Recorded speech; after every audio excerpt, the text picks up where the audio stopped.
Hi friends, நான் Karaikal doctor Nishar.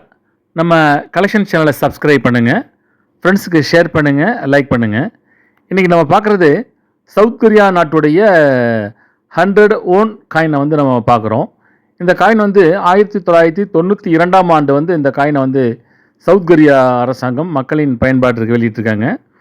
1982 முதல் 2024ஆம் ஆண்டு வரை இந்த காயினை வந்து புழக்கத்தில் இருந்திருக்குது.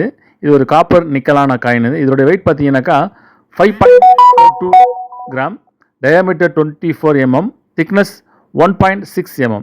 இந்த காயினுடைய முன்பக்கம் பார்த்தீங்கன்னாக்கா 100 ஓன்ங்கிறதையும் அதில் 1992 என்கிறதையும் அதில் வந்து பதிவு செஞ்சுருக்காங்க. இந்த காயினுடைய மறுபக்கம் பார்த்தீங்கன்னாக்கா சன் சின் அப்படிங்கிற ஒரு அட்மிரல் இவங்க வந்து 1545 முதல் 1598 வரை கொரியாவுடைய இராணுவ அட்மிரலாக இருந்து பல வெற்றிகளை கண்டிருக்காங்க. ஜோசான் வம்சத்தின் இம்ஜின் போரில் வந்து பார்த்திங்கனாக்கா ஜப்பானிய கடற்படைக்கு எதிரான வெற்றிகளுக்கு பெயர் பெற்று பல புத்திசாலித்தனமான மற்றும் அசைக்க முடியாத துணிச்சலுக்காக தென்கொரியாவில் அவர் ஒரு தேசிய வீரராக கருதப்படும் வகையில் அவங்களோட நினைவை வந்து கூறும் வகையில் அவங்க புகைப்படத்தை வந்து அதில் பதிவு பண்ணியிருக்காங்க.